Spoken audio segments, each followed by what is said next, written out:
Baiklah, bismillahirrahmanirrahim. Assalamualaikum warahmatullahi wabarakatuh. Nama Magfira Anissa Fitri, NIM 18 12 10 172 dari PAI 6E. Di sini saya akan mencoba memaparkan tentang pemetaan kompetensi atau kompetensi mapping atau scanning mata pelajaran sejarah kebudayaan Islam di Madrasah Sanawiyah. Nah, yang pertama kita mengorganisasikan peta kurikulum untuk satu semester, di mana di sini saya mengambil kelas 8 semester 1. Nah, pada kelas 8 semester 1 ini, kompetensi inti yang harus dicapai adalah sebagai berikut. Yang pertama, menghargai dan menghayati ajaran agama yang dianutnya atau ajaran agama Islam. Yang kedua, menunjukkan perilaku jujur, disiplin, tanggung jawab, peduli, santun, percaya diri dalam berinteraksi sosial di lingkungannya. Yang ketiga, menganalisis dan menerapkan pengetahuan faktual, konseptual, dan prosedural berdasarkan rasa ingin tahunya tentang ilmu pengetahuan, teknologi, seni, budaya, terkait fenomena dan kejadian yang tampak mata.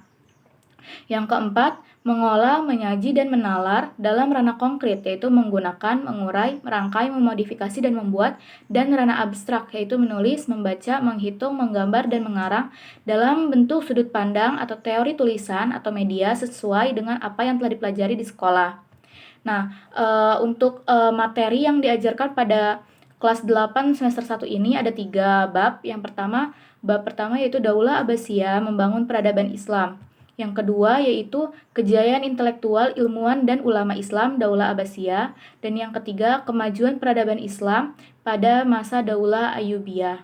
Nah, untuk yang pertama, Daulah Abbasiyah membangun peradaban Islam, kompetensi dasar yang harus dicapai adalah sebagai berikut. Yang pertama yaitu menghayati semangat perjuangan Islam dari proses berdirinya Daulah Abbasiyah. Yang kedua, menghayati nilai-nilai Islam dari perkembangan peradaban Islam pada masa Daulah Abbasiyah. Yang ketiga, menganalisis sejarah berdirinya Daulah Abbasiyah.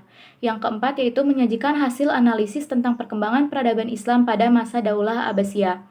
Nah, untuk bab kedua yaitu kejayaan intelektual, ilmuwan, dan ulama Islam Daulah Abbasiyah, kompetensi dasar yang harus dicapai adalah sebagai berikut. Yang pertama, menghayati nilai-nilai Islam dari perjuangan tokoh ilmuwan Muslim dalam kemajuan peradaban Islam pada masa Daulah Abbasiyah. Yang kedua, menghargai karya ulama Muslim sebagai khazanah intelektual Islam. Yang ketiga yaitu mengolah informasi dari biografi dan karya para ilmuwan Muslim pada masa Daulah Abbasiyah. Dan yang terakhir, mengidentifikasi pada karakter para tokoh ilmuwan Muslim dalam bidang agama pada masa Daulah Abbasiyah dan menyajikannya dalam bentuk tulisan atau media lainnya. Nah, untuk bab ketiga yaitu kemajuan peradaban Islam masa Daulah Ayyubiyah. Kompetensi dasar yang harus dicapai adalah menghargai perjuangan Islam dari proses berdirinya Daulah Ayyubiyah, menganalisis sejarah berdirinya Daulah Ayyubiyah, mengidentifikasi urutan peristiwa sejarah berdirinya Daulah Ayyubiyah, dan mengolah informasi tentang kemajuan peradaban Islam pada masa Daulah Ayyubiyah.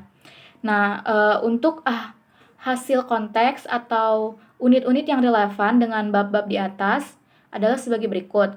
Yang pertama, untuk bab pertama yaitu tentang Daulah Abbasiyah membangun peradaban Islam. Isi konteks yang tepat adalah Daulah Abbasiyah ini berdiri selama kurang lebih 5,5 abad, di mana wilayahnya itu membentang dari Asia Barat, Asia Selatan, Afrika Utara hingga Eropa, di mana pada masa ini merupakan puncak kejayaan umat Islam atau yang disebut tahun keemasan atau Golden Age. Nah, Daulah Abbasiyah dinamakan Daulah Abbasiyah karena pendirinya merupakan keturunan dari Abbas bin Abdul Muthalib, yaitu paman Nabi Muhammad. Di mana tokoh utama pendiri Daulah Abbasiyah ini adalah Ali bin Abdullah, Muhammad bin Ali, Ibrahim bin Ali, Abbas As-Soffah, Abu Ja'far Al-Mansur, dan Abu Muslim Al-Khurasani. Nah, untuk bab kedua, isi konteks tentang kejayaan intelektual, ilmuwan, dan ulama Islam Daulah Abbasiyah, yaitu adalah selama Daulah Abbasiyah berkuasa 5,5 abad, pemerintahannya itu sangat mementingkan usaha untuk mengembangkan intelektual, ilmu pengetahuan, dan peradaban Islam. Usaha ini mendapatkan sambutan yang sangat baik dari para ilmuwan.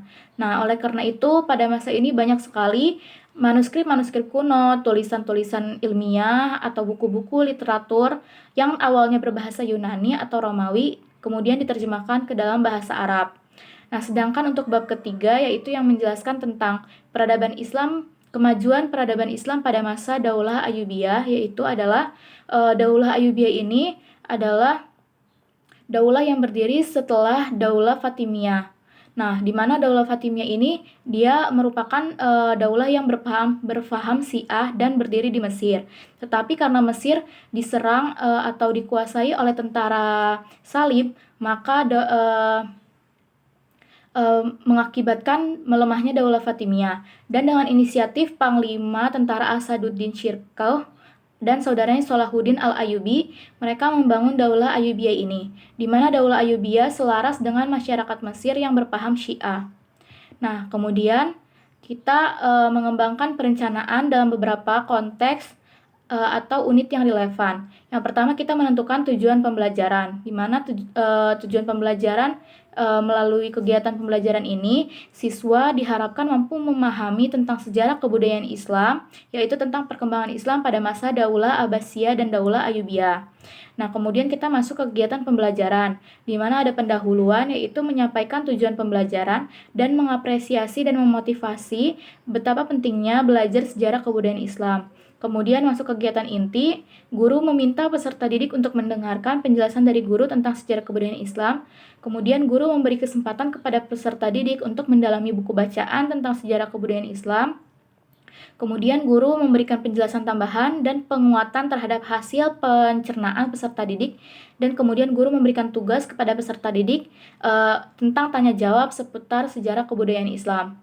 Nah, kemudian penutup. Guru menyampaikan kepada peserta didik tentang hasil kerja berdasarkan tugas-tugas yang berkaitan dengan materi tentang sejarah kebudayaan Islam.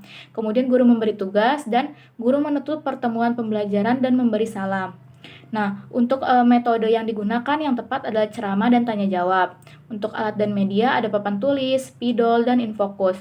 Penilaian yang dinilai adalah sikap, yaitu mengikuti pembelajaran dan tepat waktu dalam mengumpulkan tugas, dan penugasan.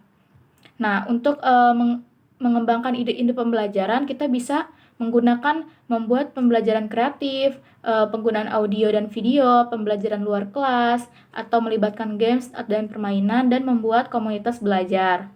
Nah, mungkin cukup sekian pemaparan dari saya, kurang dan lebihnya mohon maaf. Wassalamualaikum warahmatullahi wabarakatuh.